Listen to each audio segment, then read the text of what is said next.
When Deana Wild's mom gets a call saying that her daughter had fallen while rock climbing and didn't survive, she was absolutely heartbroken. When she tried to file a claim to receive the small but helpful life insurance policy she had taken out on her daughter, she kept running into issues. What Mrs. Wild thought would be a minor headache of some phone calls to make ended up taking her down a wild and harrowing chase to prove that her daughter's fall was no accident at all. One bright, windy day in April of 1987, 3 tourists were walking along the beautiful cliffs of Seal Beach in Big Sur, California. The group, who were all visiting from San Diego, consisted of the couple Billy Joe and Virginia McGinnis, and their friend and housemate Deana Wild. They'd stopped to have lunch at a nice spot, then decided to do some sightseeing at the cliffs, take some pictures, and head home for the day. Sometime that afternoon, a cashier at a nearby store is startled when Billy Joe, sometimes called BJ, and Virginia burst into the shop, screaming that their friend had fallen over the cliff's edge. Yikes! Rescue workers were immediately dispatched and found Deanna's body at the bottom of the cliffs. But after plunging near 500 feet to the ground, Deanna hadn't survived the fall. Suspicious?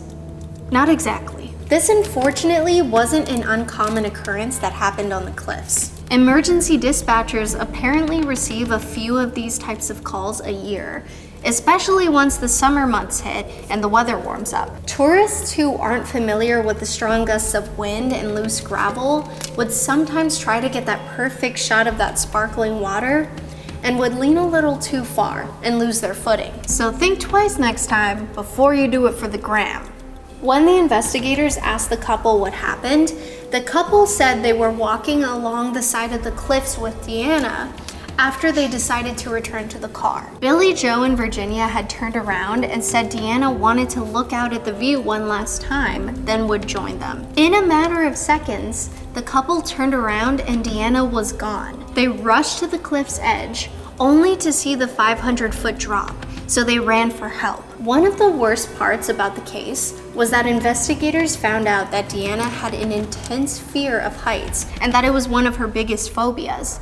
So it really was a tragic way for her to lose her life. If Deanna was so afraid of heights, then why would she get so close to the edge in the first place? Well, Virginia and BJ were devastated. They told authorities that Deanna was in the process of divorcing her husband, so she was staying and traveling with BJ and Virginia while attempting to get back on her feet. They also told the authorities they had taken her in because she had an intellectual disability, which made her vulnerable and bad at making decisions. Deanna had also been wearing shoes that were high-heeled, which they guessed is what made her lose her footing. To back this up, the couple developed the photos they took with Deanna just minutes before she went over the cliff. And the police see in the photos that Deanna was teetering on some pretty high heels. An autopsy of Deanna's body was performed, and the examiner deemed that Deanna succumbed to a fracture on the back of her skull, which was consistent with someone who had taken a 500-foot fatal fall and landed on the rocky cliffs below. When Deanna's mom told her friend at church weeks later that she was having trouble collecting Deanna's burial insurance, her friend Steve,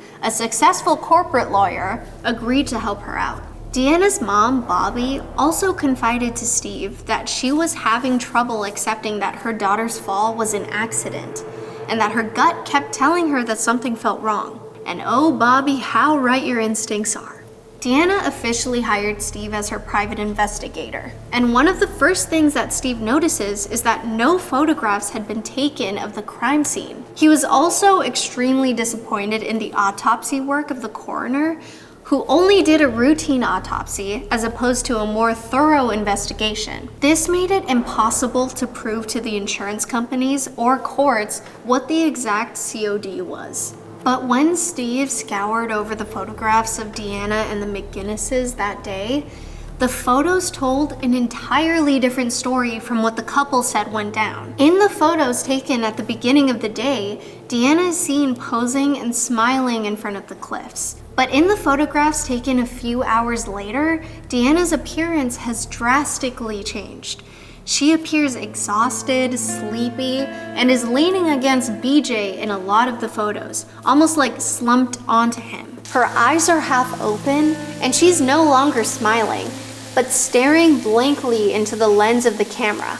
One photo in the series after the sleepy ones showed BJ and Deanna with their backs to the camera staring over the edge of the cliff, and he's looking over his shoulder to the right towards the main road. You know, like a frickin' Scooby-Doo villain. Immediately, Steve was suspicious of the photos, and he believed BJ was looking behind him to check if the coast was clear and that no cars were passing by. Steve was certain that he was looking at the last known moments of Deanna alive, along with the person who pushed her. He just had to prove it. The last 4 pictures after the "is the coast clear" photo made Steve even more sus. The photos have no one in them and are taken from a few angles over the cliff.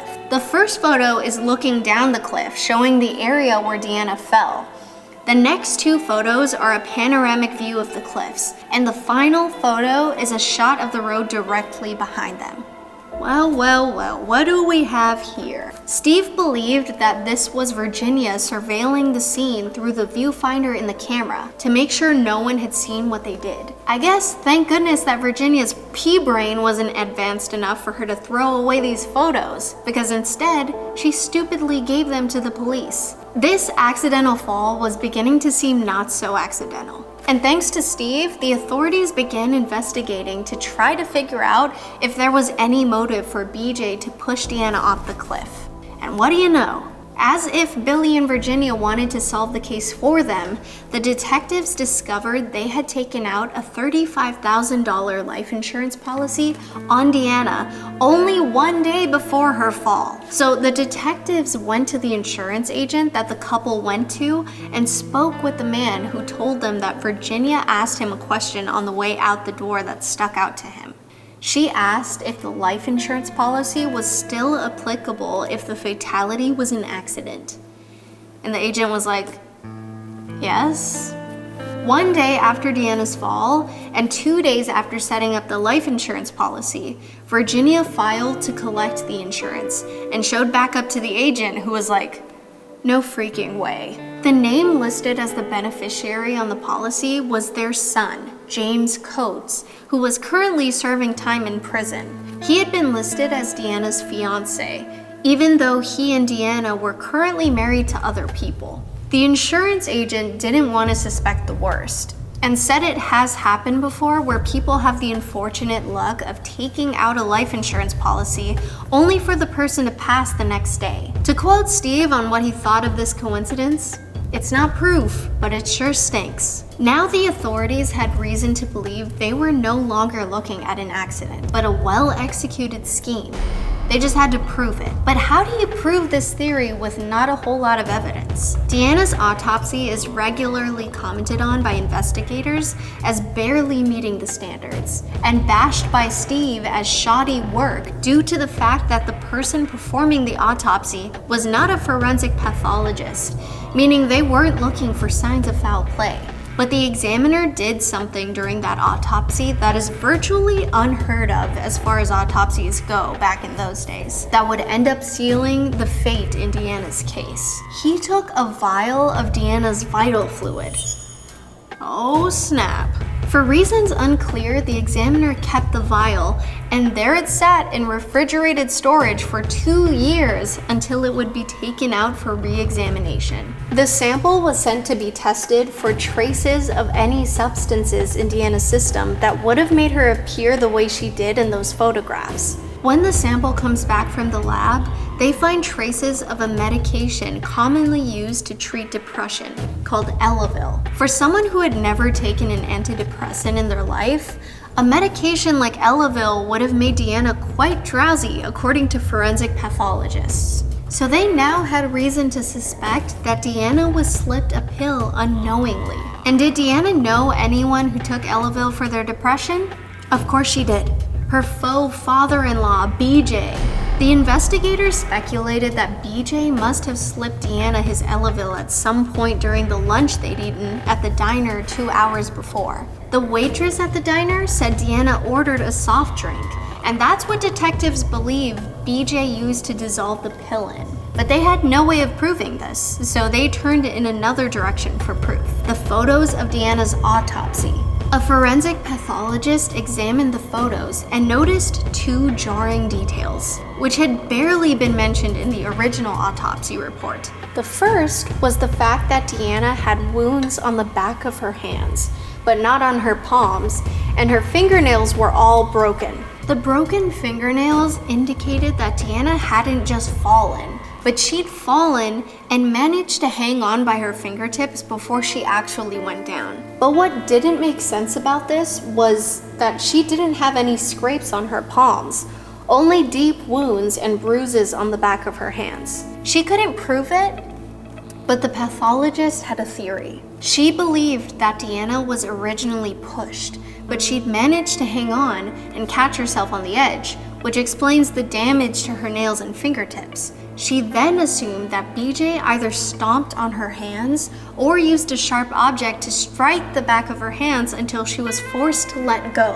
And as awful as that discovery was, they now had proof that Deanna had been attacked, as opposed to the theory that she accidentally fell. But charging the couple in a crime this extreme was going to be a huge accusation that they needed to be ready to prove with absolute certainty. The detectives decided to look into Virginia first and ran a background check, and they found some very interesting skeletons in Virginia's closet. First, they saw that Virginia collected on a life insurance policy in 1972 when her 3-year-old daughter suffocated in a horrendous accident. Hold up, her own daughter?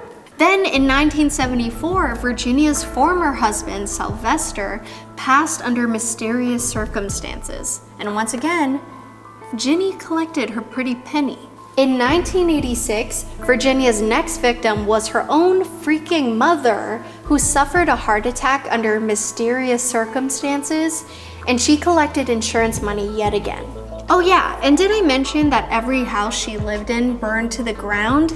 Yep, she of course collected insurance on all those fires as well. The best part about our resident evil genius, every one of her life insurance policies was made for the exact same amount, $35,000. Because the amount of the settlement was so low, no insurance companies would think to question it, which is how she was able to slither away with policy after policy every time. This particular insurance policy was especially damaging because the entire thing was forged.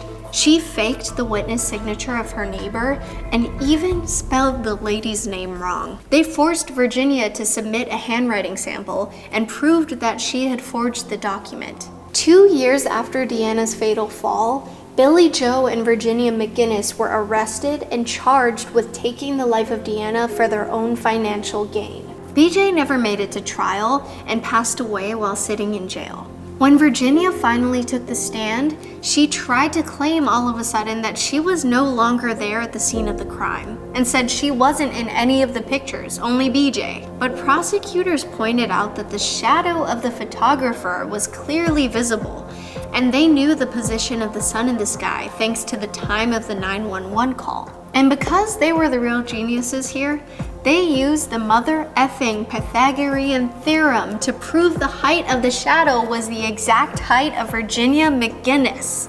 5'6". So math teachers, feel free to use this story when your students try to argue with you that they'll never use the Pythagorean theorem in real life.